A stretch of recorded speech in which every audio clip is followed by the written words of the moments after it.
ಮಹಾಕಾಲ. ಬಾಬಾ, ಯಾಕೆ ಇಷ್ಟೊಂದು ಆತಂಕದಲ್ಲಿದ್ದೀರಾ? ಸಾಗರದಷ್ಟು ಸಾಧನೆ ಮಾಡಿ ತಾಂತ್ರಿಕ ಜಗತ್ತಿನಲ್ಲಿ ಸಾಮ್ರಾಟನಾಗಿ ರಾರಾಜಿಸ್ತಿರೋ ಈ ಭೈರವ ಬಾಬನ ಶಕ್ತಿ ಸಾಮರ್ಥ್ಯವನ್ನ ಕುಂಚೋಕ್ ನೋಡ್ತಾ ಇದ್ದಾನೆ. ಯಾರು ಬಾಬಾ? ಸತ್ಯ, ಧರ್ಮ, ನ್ಯಾಯ, ನೀತಿ ನನ್ನಿಂದನೇ ನಿಂತಿರೋದು, ನಾನು ಹುಟ್ಟಿರೋದೇ ಅವುಗಳ ರಕ್ಷಣೆಗೆ ಅನ್ನೋ ಭ್ರಮೆಲಿರೋ ಆ ಬುಡುಬುಡುಕೆ ಶಾಸ್ತ್ರಿ.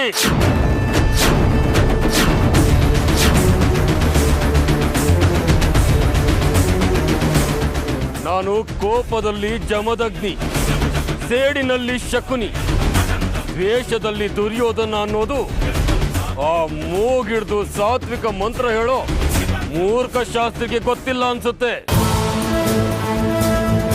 ನಾನು ಯಾರು, ನನ್ನ ಶಕ್ತಿ ಏನು ಅನ್ನೋದನ್ನ ತೋರಿಸಿ ಅವನನ್ನು ಅಲ್ಲೇ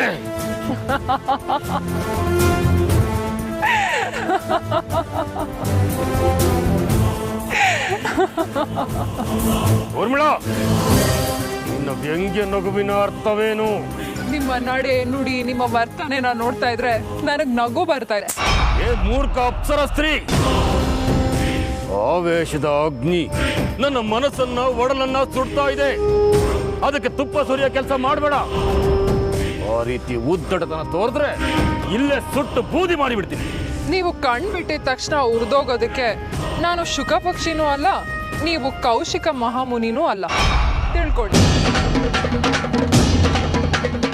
ಆ ಕ್ಷಣದ ಆಕ್ರೋಶ, ಆವೇಶ ಅನಾಹುತಕ್ಕೆ ದಾರಿ ಮಾಡ್ಕೊಳುತ್ತೆ ಹೊರತು ಅಟ್ಟಕ್ಕೂ ಹೇರ್ಸೋದಿಲ್ಲ, ಅರಮನೆನೂ ತೋರ್ಸೋದಿಲ್ಲ. ಇದನ್ನ ಅರ್ಥ ಮಾಡ್ಕೊಳ್ಳಿ ಬಾಬಾ. ಅದೇನ್ ಹೇಳ್ಬೇಕು ಅಂತಿದ್ಯೋ ಅದನ್ನ ನೇರವಾಗಿ ಹೇಳು. ಆ ಶಾಸ್ತ್ರಿ ಹೀಗ್ ಮಾಡೇ ಮಾಡ್ತಾನೆ ಅಂತ ನನಗೆ ಮೊದ್ಲೇ ಗೊತ್ತಿತ್ತು.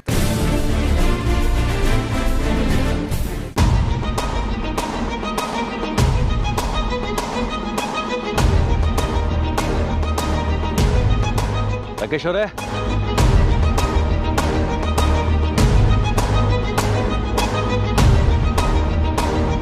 ರಾಕೇಶ್ ಅವರೇ,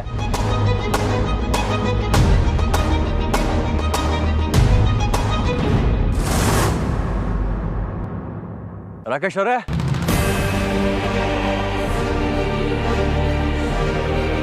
ರಾಕೇಶ್ ಅವರೇ, ಎಲ್ಲಿ ಹೋದ್ರಿ ಇವರು? ರಾಕೇಶ್ ಅವರೇ,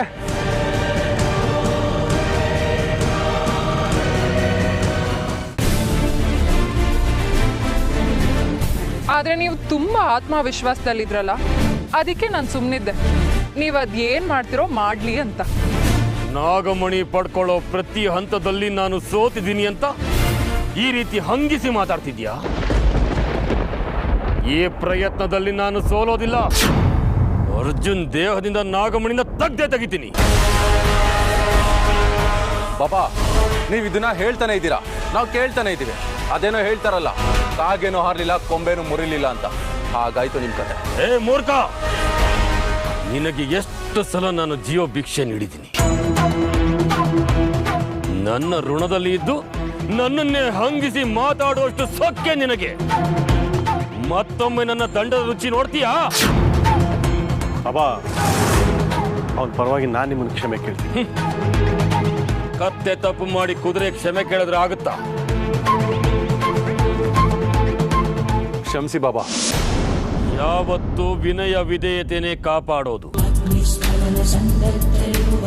ಊರ್ಮಿಳಾ, ನಿನ್ನ ಕೊಂಕಿನ ಮಾತು, ಬಿಂಕದ ನುಡಿ ಬಿಟ್ಟು ನನಗೆ ಸಹಾಯ ಮಾಡೋ ಆಸೆ ಇದ್ರೆ ಮಾಡು. ನನ್ನಿಂದ ಏನ್ ಸಹಾಯ ಆಗ್ಬೇಕು ಹೇಳಿ. ಮೊದಲು ನಾವು ಶಾಸ್ತ್ರಿ ಶಕ್ತಿನ ತಡಿಬೇಕು. ಅದು ನಿನ್ನಿಂದ ಮಾತ್ರ ಸಾಧ್ಯ. ಈಗಾದ್ರೂ ಒಪ್ಕೊಂಡ್ರಲ್ಲ, ಅದು ನನ್ನಿಂದ ಮಾತ್ರ ಸಾಧ್ಯ ಅಂತ. ಅದಕ್ಕೆ ಖುಷಿ. ನೀನು ಸಂತೋಷ ಪಡುವಂತ ಸಮಯ ಅಲ್ಲ ಇದು. ಸರಿ, ನಾನು ಏನ್ ಮಾಡ್ಬೇಕು ಅಂತ ಹೇಳಿ.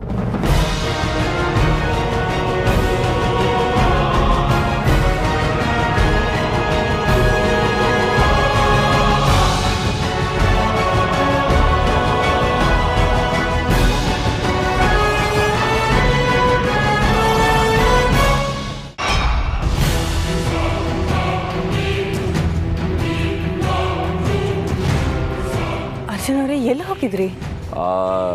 ಏನಿಲ್ಲ, ರಾಕೇಶ್ ಅವ್ರನ್ನ ಹುಡ್ಕೊಂಡು ಅವ್ರ ಟೆಂಟ್ ಹತ್ರ ಹೋಗಿದ್ದೆ. ಅವರಲ್ಲಿ ಇಲ್ಲ. ಸದ್ಯ ಅವನಾಗ ಅವನೇ ತೊಲಗಿದ್ನಲ್ಲ, ಅದೇ ನನಗೆ ಸಂತೋಷ. ಅಮೃತ ಅವರೇ, ಏನು ಯೋಚನೆ ಮಾಡ್ತಾ ಇದ್ದೀರಾ ಇಷ್ಟೊಂದು? ಅಲ್ಲ, ಇದರಲ್ಲಿ ಯೋಚನೆ ಮಾಡುವಂಥದ್ದೇನಿದೆ? ಅವ್ರು ಎಲ್ಲೇ ಹೋಗಿದ್ರು ನಮಗೇನಾಗಬೇಕು?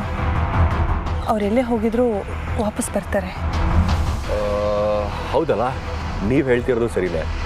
ಇಲ್ಲಿಂದನೇ ಕೂಗ್ ನೋಡ್ತೀನಿ. ರಾಕೇಶ್ ಅವರೇ,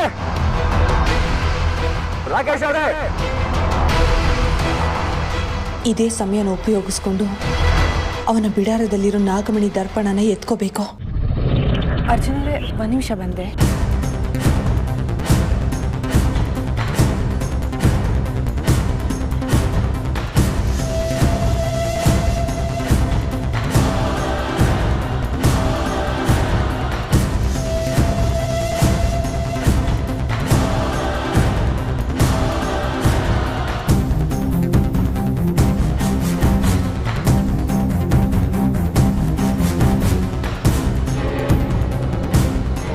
ಅಮೃತ ಅವರೇ, ನೀವಿಲ್ಲೇನು ಮಾಡ್ತಾ ಇದ್ದೀರಾ? ಓ, ರಾಕೇಶ್ ಹೊಡ್ಕೊಂಡು ಬಂತಾ? ಅದು ರಾಕೇಶ್ ಅವರು ಸಿಗ್ಲಿಲ್ವಾ? ಇಲ್ಲ, ನೋಡೋಣ, ಇಲ್ಲೇ ಎಲ್ಲಾದ್ರೂ ಇರ್ಬೋದು. ಅದೇನಾ ನಿಮ್ಮ ಕೈಯಲ್ಲೇ?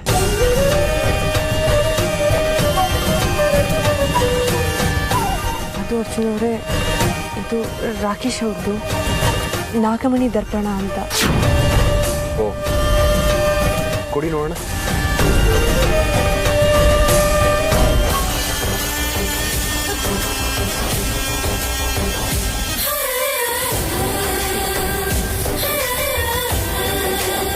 ಈಗಿನ ಕಾಲದಲ್ಲೂ ಇದನ್ನೆಲ್ಲ ನಂಬ್ತಾರ? ಕಣ್ಣಿಗೆ ಕಾಣೋದೆಲ್ಲ ಸತ್ಯ, ಕಾಣಿಸ್ತಾ ಇರೋದೆಲ್ಲ ಸುಳ್ಳಲ್ಲ ಅರ್ಜುನ್ ಅವರೇ. ಆದರೂ ಈ ನಾಗಮಣಿ, ಇಚ್ಛಾಧಾರಿ ನಾಗ, ಇದೆಲ್ಲ ಒಂಥರ ಇಂಟ್ರೆಸ್ಟಿಂಗ್ ಅನಿಸ್ತಾ ಇದೆ ರೀ.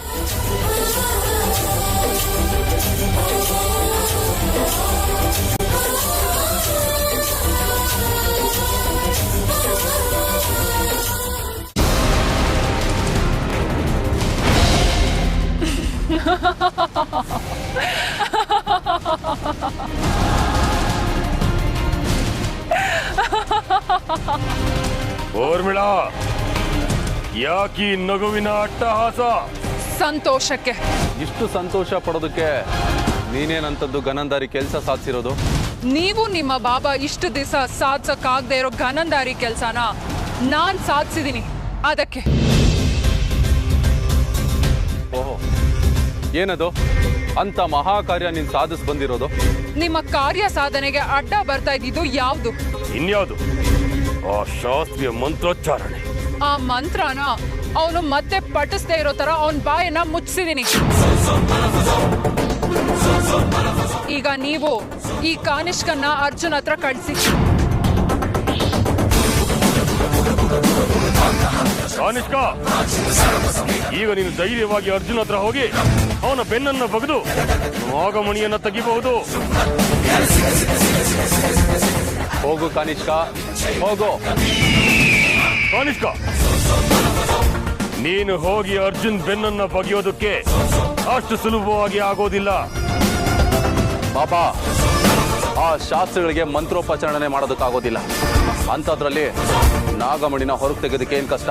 ಆ ಅರ್ಜುನ್ ಒಳಗೆ ನಾಗಮಣಿ ಮತ್ತು ನಾಗಾಂಶ ಎರಡೂ ಇದೆ. ಆ ಎರಡೂ ಶಕ್ತಿಗಳು ಇರೋದ್ರಿಂದ ಅರ್ಜುನ್ನ ಬಂಧಿಸೋದು ಅಷ್ಟು ಸುಲಭ ಅಲ್ಲ. ಅದಕ್ಕೇನ್ ಮಾಡೋದು ಬಾಬಾ ಈಗ? ಕಾನಿಷ್ಕ, ನೀನು ಅರ್ಜುನ್ ಬೆನ್ನಿಂದ ನಾಗಮಣಿಯನ್ನು ತೆಗೆಯೋದಕ್ಕೆ ಮುಂಚೆ ಅವನಿಗೆ ನಾಗ ದಿಗ್ಬಂಧನ ಮಾಡು. ಆಗ ಅರ್ಜುನ್ ತಟಸ್ಥವಾಗಿರ್ತಾನೆ. ಆಗ ನೀನು ಸುಲಭವಾಗಿ ಅವನಿಂದ ನಾಗಮಣಿಯನ್ನ ತೆಗಿಬಹುದು. ನೀನು ಹೊರಡು.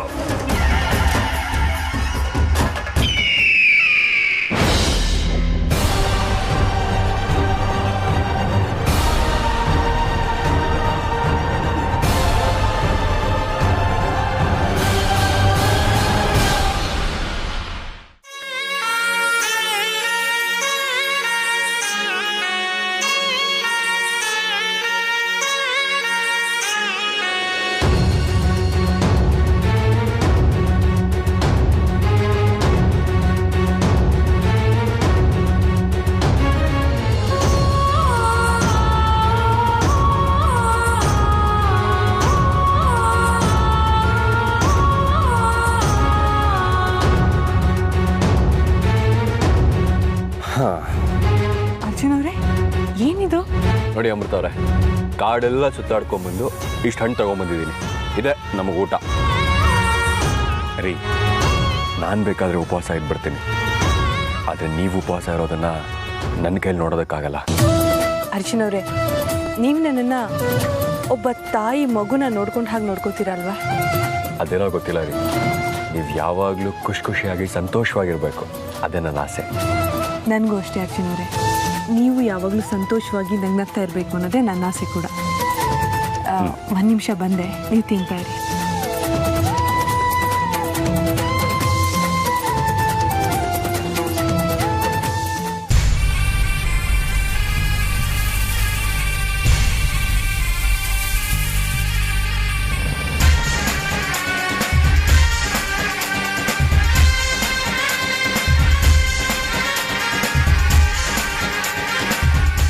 ಅರ್ಜುನ್ ಅವರೊಳಗಡೆ ನಾಗಮಣಿ ಇದೆಯೋ ಅಲ್ವೋ ಅಂತ ತಿಳ್ಕೊಬೇಕು.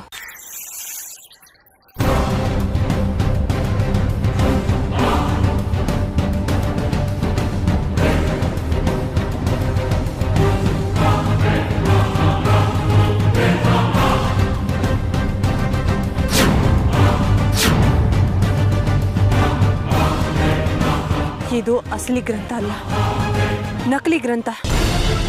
ಅಸಲಿ ಗ್ರಂಥನ ಅವನೆಲ್ಲೋ ಬಚ್ಚಿಟ್ಟು ಹೋಗಿದ್ದಾನೆ. ಎಲ್ಲಿರೋದು, ಎಲ್ಲಿರಬಹುದು, ಎಲ್ಲಿ ಹುಡ್ಕೋದು, ಹೇಗೆ ಹುಡ್ಕೋದು?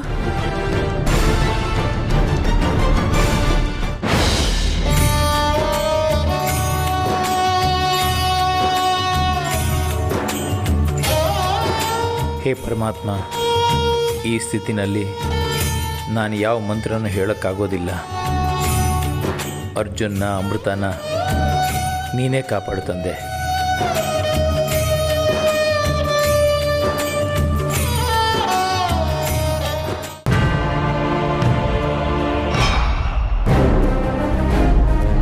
ರಾಕೇಶ್, ನೀವಾ? ಯಾಕೆ ಹೀಗೆ ಕೇಳ್ತಾ ಇದ್ದೀರಾ? ಅಲ್ಲ, ನೀವು ಬೆಳಿಗ್ಗೆ ಇಲ್ದೇ ಇದ್ದಿದ್ದು ನೋಡಿ ಕಾಡು ಬಿಟ್ಟು ಹೊರಟೋದ್ರೇನೋ ಅಂದ್ಕೊಂಡೆ. ಈ ಕಾಡಿಗೂ ನನಗೂ ಅವಿನಾಭಾವ ಸಂಬಂಧ ಇದೆ. ನನ್ನ ಗುರಿ ಈಡೇರೋವರೆಗೂ ಈ ಕಾಡನ್ನಾಗ್ಲಿ ನಿಮ್ಮನ್ನಾಗ್ಲಿ ನಾನು ಬಿಟ್ಟು ಹೋಗೋದಿಲ್ಲ. ಯಾಕಂದ್ರೆ ನಾನು ಬಂದಿರೋದೇ ನಾಗಮಣಿಗೋಸ್ಕರ.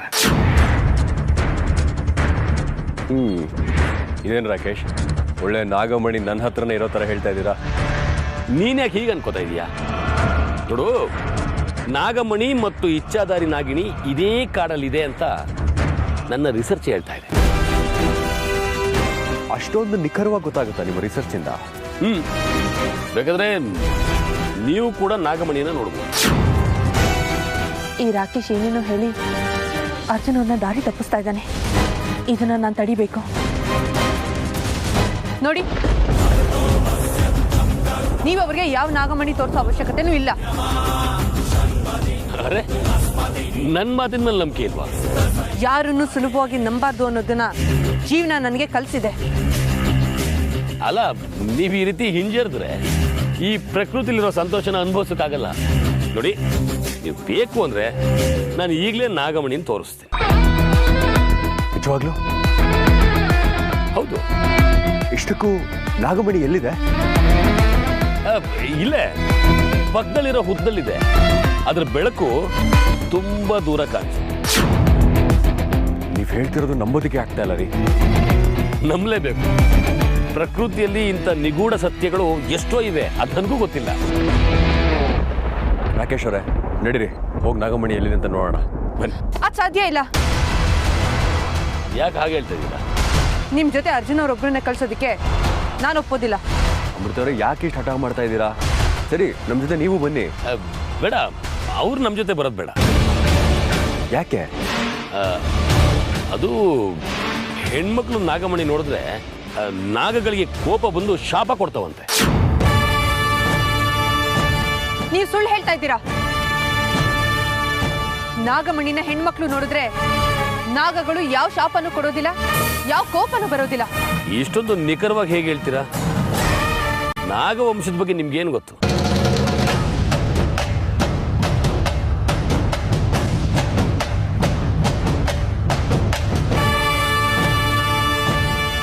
ಯಾಕೆ ಸುಮ್ಮನೆ ಬಿಟ್ರಿ? ಮಾತಾಡಿ. ನೋಡೋಜನ್, ಯಾವುದೇ ಕಾರಣಕ್ಕೂ ಅಮೃತವ್ರು ಅಲ್ಲಿಗೆ ಬರುತ್ತೆ. ಬಂದ್ರೆ ಅಪಾಯ ಕಟ್ಟಿಟ್ಟ ಬುತ್ತಿ, ಅದನ್ನ ತಡೆಯಕ್ಕೆ ಯಾರಿಂದನೂ ಆಗಲ್ಲ. ಇದ್ರ ಮೇಲೆ ನಿಮ್ಮ ಇಷ್ಟನಪ್ಪ. ಒಂದು ವೇಳೆ ಏನಾದರೂ ಹೆಚ್ಚು ಕಡಿಮೆ ಆದರೆ ನಾನು ಜವಾಬ್ದಾರ. ಅಮೃತವ್ರ ನಿಂತ್ಕೊಳ್ಳಿ.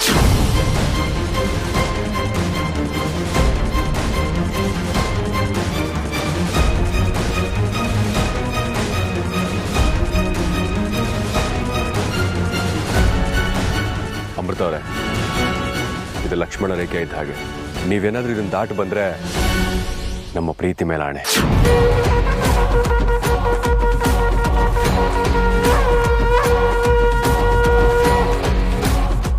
ಅರ್ಜುನ್ ಅವರೇ, ಬನ್ನಿ ರಾಕೇಶ್ ಅವರೇ. ಬರ್ಜುನ್ ಹೋಗೋಣ. ಅರ್ಜುನ್ ಅವರೇ, ಅರ್ಜುನ್ ಅವರೇ,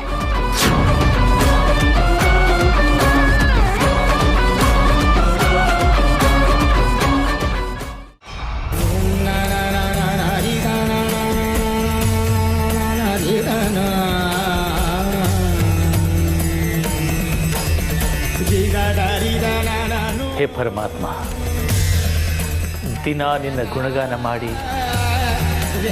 ಭಜಿಸಿ ನಿನ್ನ ಮಹಿಮೆಯನ್ನು ಕೊಂಡಾಡಿ ನನ್ನನ್ನು ನಾನು ಪುನೀತನಾಗಿ ಮಾಡ್ಕೊಳ್ತಾ ಇದ್ದೆ.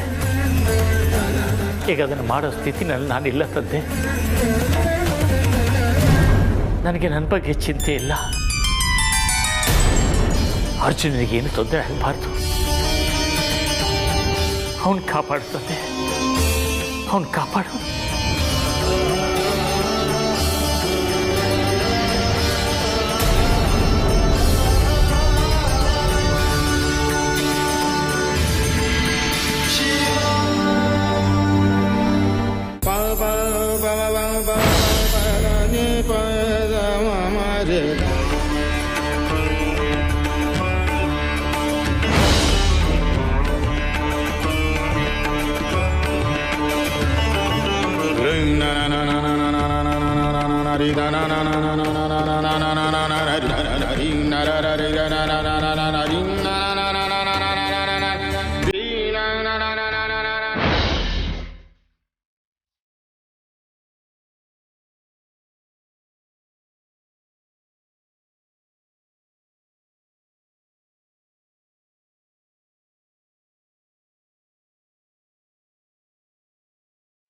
ಅರ್ಜುನ್, ನೀನೇ ಕಾಪಾಡು ತಂದೆ, ಕಾಪಾಡು.